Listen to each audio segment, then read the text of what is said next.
സൗദിയിലേക്ക് പോയാൽ അവിടെ Saudi Arabia ഗസയിലേക്കുള്ള സഹായം വർദ്ധിപ്പിച്ചിട്ടുണ്ട്. സഹായ വസ്തുക്കളുമായി 67ാമത്തെ വിമാനം ഈജിപ്തിലെത്തി.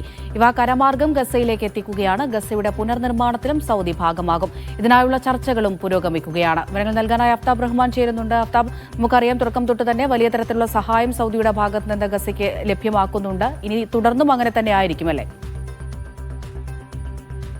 വെടിനിർത്തൽ പ്രഖ്യാപിച്ചതിന് പിന്നാലെ സൗദി അറേബ്യ ഇപ്പോൾ കൂടുതൽ സഹായം ഗസയിലേക്ക് എത്തിക്കുകയാണ്. നേരത്തെ തന്നെ വിവിധ ഘട്ടങ്ങളിലായി ഏതാണ്ട് 67 വിമാനങ്ങളിലായാണ് ഈജിപ്തിലേക്ക് ചരക്കുകൾ എത്തിക്കുകയും അവിടെ നിന്ന് കരമാർഗം അത് ഗസയിലേക്ക് എത്തിക്കുകയും ചെയ്തുകൊണ്ടിരുന്നത്. ഇപ്പോൾ കൂടുതലായി വെടിനിർത്തൽ പ്രഖ്യാപിച്ചതിന് തൊട്ട് പിന്നാലെ ആയിക്കൊണ്ടാണ് കൂടുതൽ വിമാനങ്ങളിൽ കൂടുതൽ സംവിധാനങ്ങൾ അവിടേക്ക് എത്തിക്കുന്നതിൽ പ്രധാനമായിട്ടും ഭക്ഷണം, അതോടൊപ്പം തന്നെ താൽക്കാലിക പാർപ്പിടങ്ങൾക്കുള്ള സൗകര്യം, ടെന്റുകൾ, അതോടൊപ്പം തന്നെ മരുന്നുകൾ, കുട്ടികൾക്കുള്ള ഭക്ഷണ പദാർത്ഥങ്ങൾ, ഈ തരത്തിലുള്ള വസ്തുക്കളാണ് ഇപ്പോൾ ആദ്യഘട്ടത്തിൽ അയക്കുന്നത്. ഇതോടൊപ്പം തന്നെ ട്രംപിന്റെ 20-ദിന സമാധാന പദ്ധതിയുടെ ഭാഗമായുള്ള പ്രത്യേക ചർച്ചകളും ഗൾഫ് രാഷ്ട്രങ്ങളുമായി US നടത്തുന്നുണ്ട്.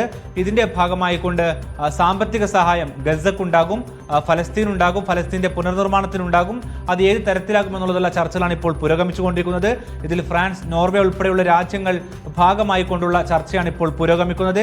ആ ചർച്ചക്കൊടുവിൽ ഏതു തരത്തിലായിരിക്കും ഗസയുടെ പുനർനിർമ്മാണം എന്നുള്ളത് സൗദി അറേബ്യ അതിലേക്ക് ഏത് തരത്തിൽ അവരുടെ പങ്ക് നൽകുമെന്നുള്ളത് വ്യക്തമാക്കുകയും ചെയ്യും.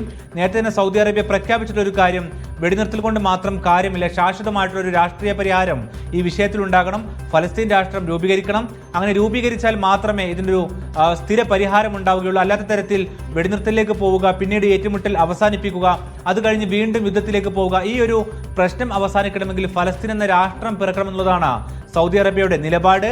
അതിന് 1967 അതിർത്തികളോട് ജെറുസലേം തലസ്ഥാനമായിക്കൊണ്ടുള്ള സൗദി രാഷ്ട്രം പിറക്കണം. അതിലേക്ക് ഒരു പ്രാക്ടിക്കലായിട്ടുള്ള പ്രായോഗികമായിട്ടുള്ള നടപടിക്രമങ്ങളിലൂടെ പ്രവേശിച്ചാൽ മാത്രമാകും ഇതിന് ഒരു ഫലസ്തീൻ എന്ന രാഷ്ട്രത്തിന്റെ സമ്പൂർണ്ണമായിട്ടുള്ള രൂപീകരണത്തിന് സൗദി അറേബ്യക്ക് സഹായിക്കാനാകുമെന്ന് നേരത്തെ തന്നെ ട്രംപിനോട് സൗദി അറേബ്യ വ്യക്തമാക്കിയിട്ടുണ്ട്. ആ ഒരു തരത്തിലായിരിക്കും ഇനിയുള്ള വരും ദിനങ്ങളിൽ ഏതെല്ലാം തരത്തിൽ ഗസയുടെ പുനർനിർമ്മാണത്തിനും നിലവിൽ വെടിനിർത്തലിന്റെ പശ്ചാത്തലത്തിൽ അവർക്കുള്ള മാനുഷിക സഹായങ്ങളും എത്തിക്കേണ്ടതെന്ന് സൗദി അറേബ്യ തീരുമാനിക്കുക. നിലവിൽ നടന്നുകൊണ്ടിരിക്കുന്നത് ഒരാഴ്ചയിൽ ഒരു വിമാനം എന്നുള്ള തോതിലാണ് നേരത്തെ സഹായങ്ങൾ പോയിക്കൊണ്ടിരുന്നത്. അതിൽ നിന്ന് മാറിക്കൊണ്ട് ഇനിയുള്ള ദിവസങ്ങളിലും ഗസയ്ക്കുള്ള സഹായം തുടരുമെന്ന് തന്നെയാണ് സൗദി അറിയിക്കുന്നത്. വിവരങ്ങളാണ് ദുബൈയിൽ നിന്ന് MC നാസറും സൗദിയിൽ നിന്ന് അഫ്താബ് റഹ്മാനും പങ്കുവച്ചത്.